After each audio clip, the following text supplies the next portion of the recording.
Welcome back to my phenomenal career on F125. Today we have the US Grand Prix and we are entering what I like to call sprint season, as we have 3 sprints in the next 5 races. With this sprint race being a wet one, it was also wet in sprint quali. Here is the top 10 for that. I've put it on pole for this sprint and managed to make the most of changing conditions by making sure I was last across the line. And you'll notice there's a name missing here. George Russell, he did not make the most of the conditions and he is going to be P12. And one last thing before we get into the sprint, I've taken a brand new ICE, so I'm going to be getting a 10 place grid penalties, so depending on how well we do in main quali, we'll see if I just get all new components or not. Oh, hold on, my penalty's been applied for the sprint race. I swear that doesn't normally happen. I mean, I'm happy I'm not going to have to take the grid penalty for the main race now, but I feel like it's going to be more difficult to make up places in the sprint than it would have in the main race, so I'm not really sure how to feel about that. But I guess I'll be starting alongside George now as I start P11 and he'll be starting P12. Here we go then. The formation lap is underway ahead of today's sprint. I'm pretty sure this is the first ever wet sprint race. As we're underway, that was a lightning start for me. I thought I almost jumped it then. I didn't actually mean to go. But that works out perfectly for me. Could we maybe make a move here on the outside? Oh, there's been contact. That might help me make up some places. There's a Ferrari there pushing me out wide. It's Hamilton. I think Hamilton and Leclerc are fighting very hard. Is there damage for Hamilton? I'm not sure who it was that broke their front wing. So I forgot to get a replay, which I can only apologise for. But slowing down the footage, it looks like Norris goes into the back of Piastri and loses his front wing. So we've made up 4 places at the start there. Tell you what, despite Norris being the one with front wing damage, it's Tsunoda that's holding up the cars in front and not Norris. You may also notice I've got a new helmet for this weekend. I've just gone for red and white colours for the red and white on the flag. As that Tsunoda going for an overtake on Norris. No, it's Tsunoda getting overtaken. So Tsunoda has no pace. As it gets all a bit tight here. Could we maybe try a switchback move on Hamilton as he gets held up? Is there a gap on the left here? There is, just about. Can we swoop this around the outside? Oh, just barely leaving any space there. But we managed to get through. Surely up the inside here, we can go for it. Yeah, gotta get past him as quick as possible. It honestly feels like that front wing damage from Norris isn't affecting him at all. Hamilton's got past Tsunoda, so he might be able to catch up and challenge me now. He's catching. Is it going to be enough for him to try and move? No. I think Piastri is actually starting to hold up Norris and Leclerc. He might just help me get back in the fight to get some more points. And look at that, we've caught right up to the back of Leclerc here. I'm going to go for a dive on the inside of Leclerc. This is my chance to make some moves now. Thank you, Piastri. And we're going to get that move done. Piastri is so slow. Alright, we'll get right up to the back of Norris. Hopefully we can do the same on him as we did to Leclerc. So there we go. He's trying to have a look on Piastri, but that's not going to work for him. I'm going to go to the inside instead. It's just about enough space there, and I'm going to get through into P3. As Verstappen is leading by about 20 seconds out in front. I think that just goes to show how quick he's been and how slow Piastri has been. We're going to go for it. I don't want to be sat behind him for too long. As up the inside into turn 1. It's just about enough space. Can we get it on the exit? How slow is he? I think we might be able to hold this round the outside. Just about. We move up into P2. Norris gets ahead of Piastri. Max Verstappen wins the sprint race then. That is the most dominant performance we've ever seen in a sprint. He's going to win by about 27 seconds. As I come around the final corner, it's been a great race for me, starting P11, going all the way up to P2. So there we go, not too bad. I got rid of my 10 place grid penalty and only lost 1 point to Verstappen, so I think we'll take that. Then anyway, let's move on to qualifying. We'll quickly rush through that and then get on to the main race. Coming around the final corner, it's been a compromised lap due to traffic. Will it be enough to get me through still, hopefully? P6 is good. I've had a much cleaner lap here in Q2. And it should get me safely through to the top 10 shootout. P7, not great. Alright, so I've only got 1 set of softs going into Q3, so we're going to get 1 go at this at the end. Here we go, and then come around the final corner, I did the purple sector 2. Will this lap be enough to take me to pole position? No, it's only P5. So Lewis Hamilton takes pole position with a Ferrari front row lockout.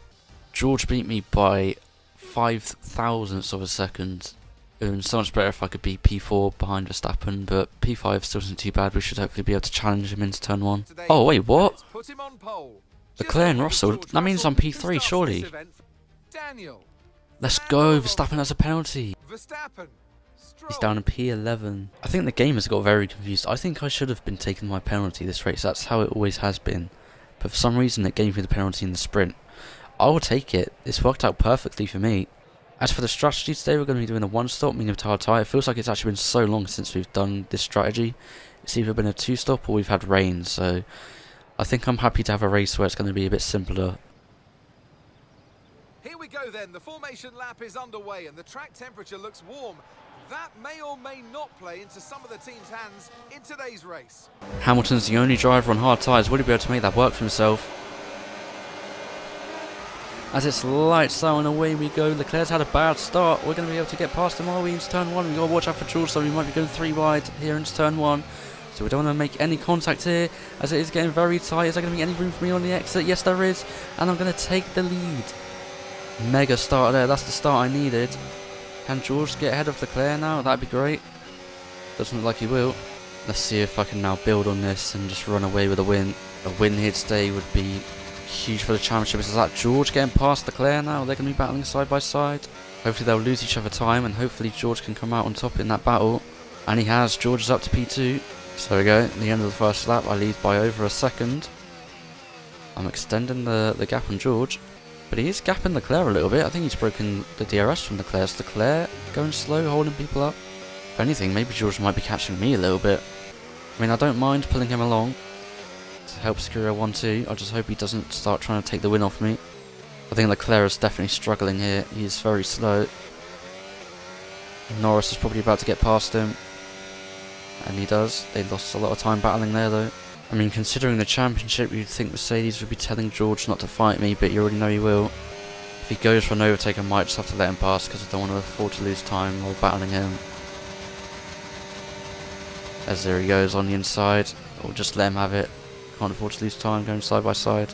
Try to keep up with him and get him back down the straight. Maybe I'll have to go for this into turn 1. I don't want to lose time though. But it could be crucial. We're going to try and have a look around the outside. Is there going to be any room? There is on the exit. We're going to get back through. Really good job on hitting that target, mate. Hamilton's gone backwards in this race, I think. Hard tyre's not working for him at the moment. Let's try and break the toe a bit from Russell. I think that's going to be the key to stopping him from going for a move. There appears to be an issue. We're currently investigating. No, please. No. This would be such a good day for the championship. Please tell me you fixed it. Okay, oh my god. Ask you to find a safe spot to retire. Sorry about that, mate. That's the brand new IC as well, I We need think. you to retire as soon as possible. So I'm going to have to take another penalty next race. That's really not good for the championship. His already record-breaking winning record. Did Hamilton win the race? Oh, the strategy worked for him, I guess. Fair enough, it was a bold strategy. It wasn't working in the first end, but he made it work in the end, I guess. But where did Verstappen finish? That is the main thing. So Verstappen finished in P6. So he's going to extend his lead by 9 points this weekend.